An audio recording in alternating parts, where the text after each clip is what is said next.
Chapitre 4, titrage avec suivi colorimétrique, exercice. L'eau oxygénée. L'eau oxygénée H2O2 est utilisée comme antiseptique ou comme agent de blanchiment pour les textiles. Elle participe à deux couples oxydant-réducteurs, l'eau oxygénée, l'eau, et le dioxygène oxygéné. Un autre couple oxydant-réducteur qui intervient est le permanganate manganèse. La masse molaire du peroxyde d'hydrogène, de l'oxygéné, est de 34 g par mol. Le volume molaire à 0 degré Celsius et à une pression d'une atmosphère vaut 22,4 litres par mol. Toutes les espèces en solution sont incolores, mis à part les ions permanganate qui sont violets.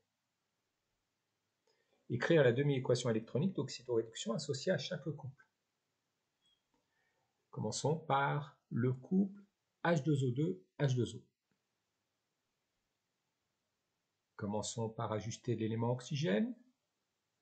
Il y en a deux à gauche, un à droite. Donc nous allons rajouter une molécule d'eau à droite. Puis passons à l'élément hydrogène. Nous avons deux hydrogènes à gauche, 4 hydrogènes à droite. Nous allons donc les ajuster en rajoutant deux ions hydrogène H+ à gauche.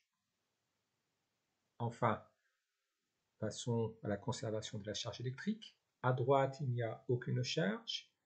À gauche, il y a deux charges positives. Nous allons donc les compenser par deux charges négatives, c'est-à-dire deux électrons. Passons au deuxième couple, O2H2O2. L'élément oxygène est conservé.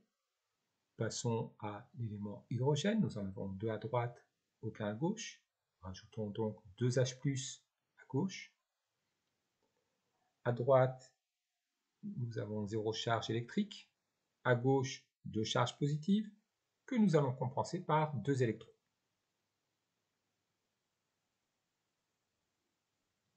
Pour le couple permanganate-manganèse, commençons par vérifier la conservation de l'élément manganèse.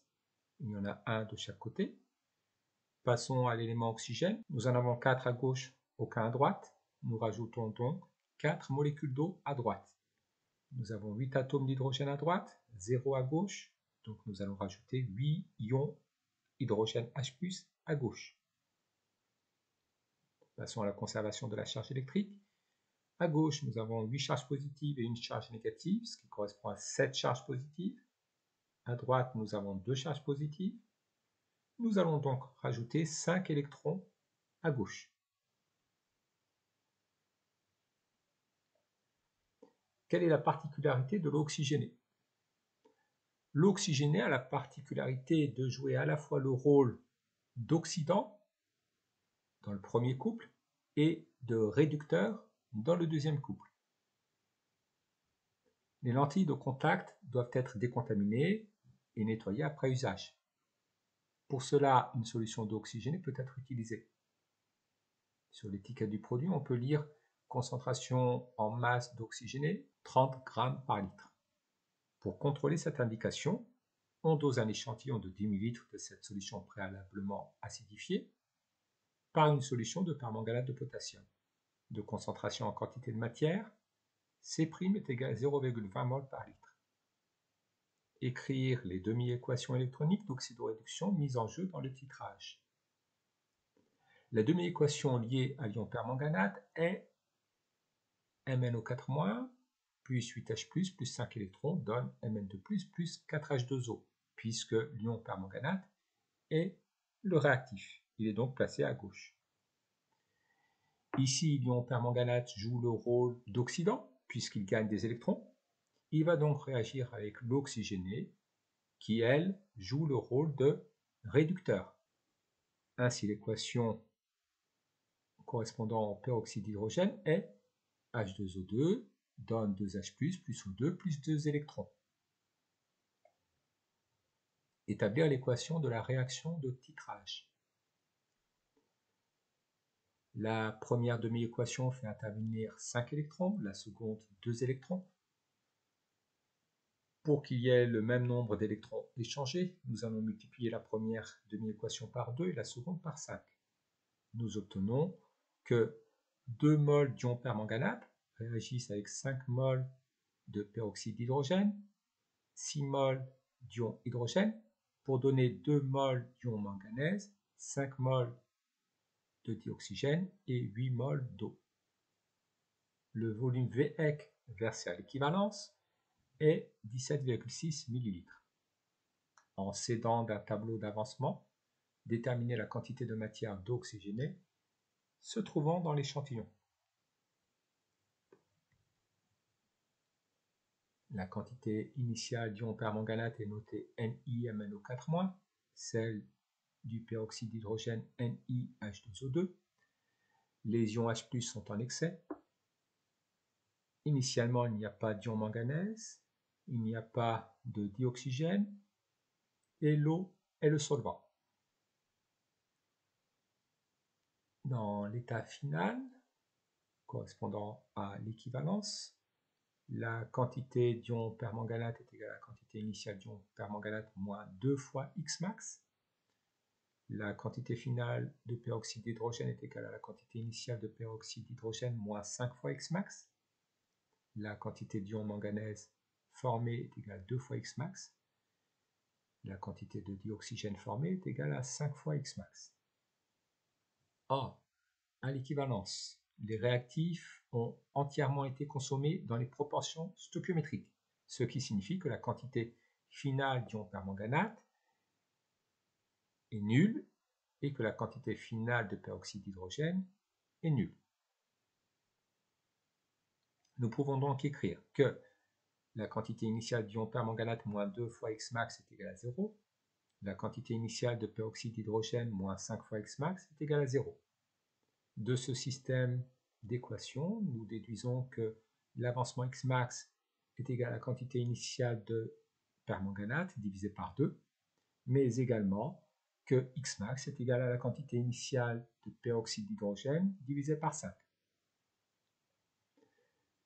Nous avons deux relations correspondant à Xmax, donc nous en déduisons que ces deux relations sont égales. La quantité initiale de peroxyde d'hydrogène divisé par 5 est égale à la quantité de permanganate versée à l'équivalence divisé par 2. La quantité initiale de peroxyde d'hydrogène est donc égale à 5,5 fois la quantité de permanganate versée à l'équivalence. La quantité de permanganate versée à l'équivalence se calcule en multipliant la concentration C' par le volume équivalent.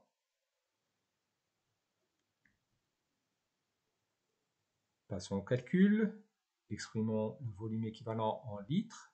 17,6 ml, ça correspond à 17,6 fois 10 puissance moins 3 litres.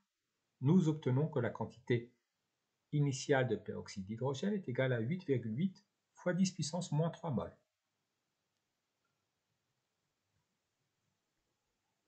On déduit la concentration en quantité de matière et la concentration en masse d'eau oxygénée de la solution étudiée. Le résultat correspond-il aux indications de l'étiquette? La concentration en peroxyde d'hydrogène s'obtient en divisant la quantité initiale de peroxyde d'hydrogène par le volume de l'échantillon de solution de peroxyde d'hydrogène. Nous obtenons que C est égal à 8,8 fois 10 puissance moins 3 divisé par 10 fois 10 puissance moins 3. La concentration en quantité de matière de la solution d'eau oxygénée est donc égale à 8,8 fois 10 puissance moins 1 mol par litre. La concentration en masse d'eau oxygénée de la solution étudiée s'obtient en divisant la masse de peroxyde d'hydrogène par le volume de l'échantillon. La masse de peroxyde d'hydrogène est égale à la quantité de peroxyde d'hydrogène multipliée par la masse molaire du peroxyde d'hydrogène. Nous reconnaissons que la quantité de peroxyde d'hydrogène divisée par le volume de l'échantillon correspond à la concentration en quantité de matière de la solution d'eau oxygénée. La concentration en masse est donc égale à la concentration en quantité de matière multipliée par la masse molaire du peroxyde d'hydrogène. La masse molaire du peroxyde d'hydrogène s'obtient en additionnant 2 fois la masse molaire atomique de l'hydrogène et 2 fois la masse molaire atomique de l'oxygène. Passons à l'application numérique.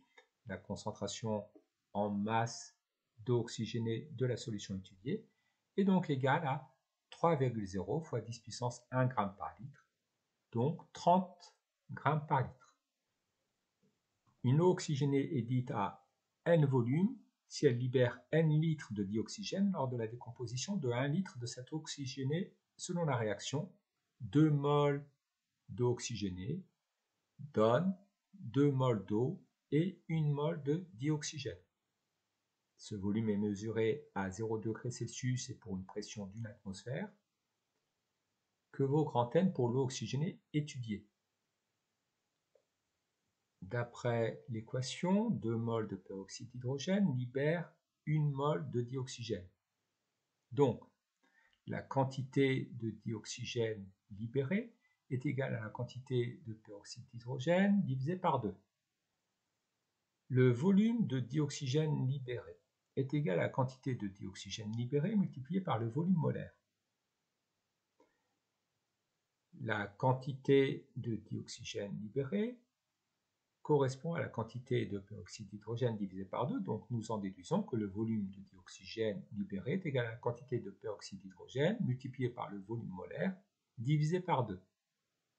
La quantité de peroxyde d'hydrogène est égale à la concentration de la solution multipliée par le volume de la solution. Nous en déduisons que le volume de dioxygène libéré est égal à la concentration multiplié par le volume de peroxyde d'hydrogène multiplié par le volume molaire divisé par 2. Sachant que l'on cherche le volume de dioxygène libéré par 1 litre d'eau oxygénée, nous allons prendre comme volume d'eau oxygénée 1 litre. Nous obtenons alors que le volume de dioxygène libéré par 1 litre de solution d'eau oxygénée est égal à 9,8 litres. Ce qui veut dire que grand N est égal à 9,8 volumes.